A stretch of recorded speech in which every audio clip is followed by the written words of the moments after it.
Ibu PKK di Kelurahan Kuitang. Saya bisa mengangkat tangan saya ke atas.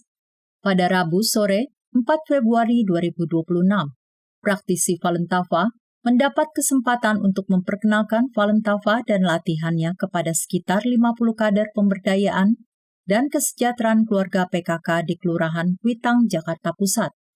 PKK merupakan program nasional dengan kaum perempuan terutama para ibu rumah tangga sebagai penggerak utama yang bertujuan untuk memberdayakan keluarga serta meningkatkan kesejahteraan lahir batin dan pada akhirnya meningkatkan kualitas hidup masyarakat.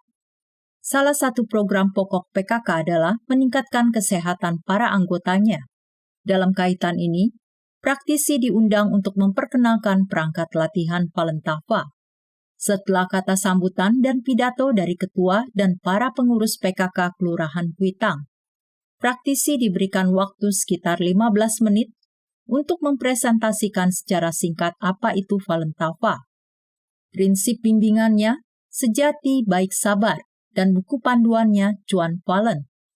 Dalam presentasinya, praktisi juga menjelaskan mengapa Falentava mengalami penindasan di komunis Tiongkok. Perkembangan amat pesat dari Falentava di tahun 1990-an telah membangkitkan iri hati dari Sekjen Partai Komunis Tiongkok PKT saat itu Jiang Zemin, sehingga Jiang secara langsung memerintahkan aparat rezim komunis untuk memusnahkan Falentava. Namun yang terjadi adalah sebaliknya, makin PKT memfitnah dan menganiaya, Falentava makin berkembang dan kini telah menyebar ke lebih dari 100 negara, termasuk Indonesia. Di akhir presentasi, praktisi berbagi pengalaman bagaimana dia meningkatkan watak dengan mengasimilasikan nilai-nilai sejati baik sabar yang diajarkan oleh Falentava. Terutama di aspek kesabaran, dia merasakan perubahan diri yang positif. Di aspek kesehatan, praktisi ini juga mengalami peningkatan yang signifikan. Sebelum mengenal Falentava, dia rutin harus kerokan, pijat karena kerap masuk angin, dan tubuh terasa kurang fit. Latihan Falentava yang bebas biaya ini ternyata telah membebaskan dirinya dari ketergantungan akan kerokan dan pijat. Sementara itu, praktisi lainnya berkeliling membagikan brosur pengenalan tentang Falentava.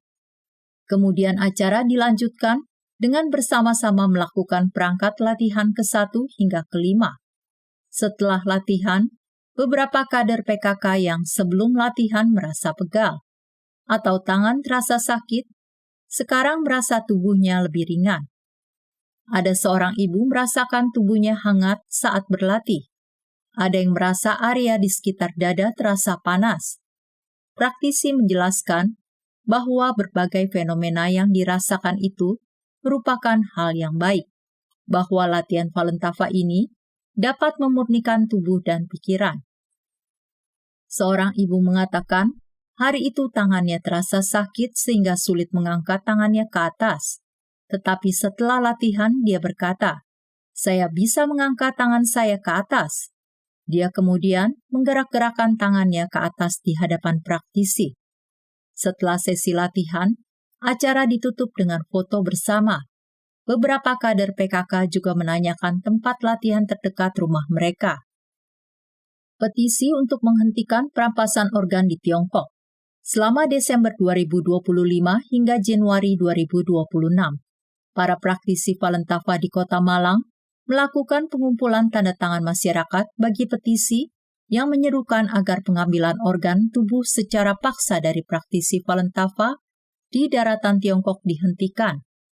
Petisi tersebut digagas oleh DAVO, sebuah LSM yang didirikan oleh para dokter mancanegara, dan ETAC, Koalisi Internasional untuk mengakhiri pelanggaran transplantasi di Tiongkok pada Juli 2024, dan ditujukan kepada pemerintahan G7 dengan harapan mereka akan mendesak pemerintah komunis Tiongkok agar menghentikan kejahatan kemanusiaan serius ini dan praktik-praktik yang melanggar etika kedokteran tersebut.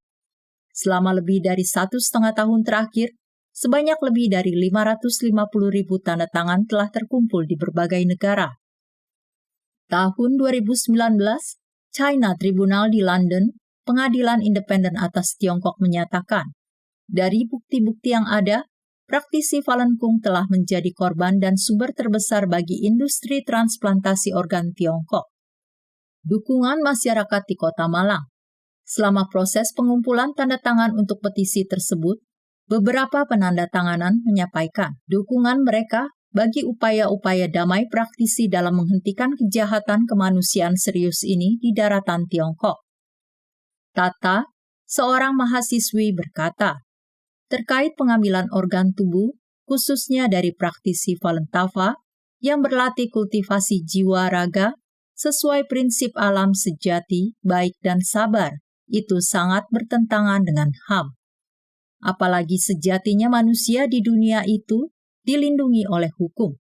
Negara harusnya bertanggung jawab penuh untuk melindungi, menghormati, menjamin dan membela HAM setiap warganya. Saya merasa heran dan ikut prihatin, mengapa malah pemerintah Tiongkok mengambil hak masyarakatnya, yaitu hak untuk hidup yang layak. Menurut saya, hal itu sangat kejam dan miris sekali. Apalagi kita sebagai masyarakat sipil melawan pemerintah tentu saja sulit. Jadi, kita harus bergerak bersama seperti melakukan petisi untuk membantu saudara kita yang teraniaya dimanapun berada, terutama pada pelanggaran HAM yang tidak berperi kemanusiaan kepada saudara-saudara yang berkeyakinan dan praktisi Falun Tafa yang hak-haknya telah dilanggar oleh pemerintahnya.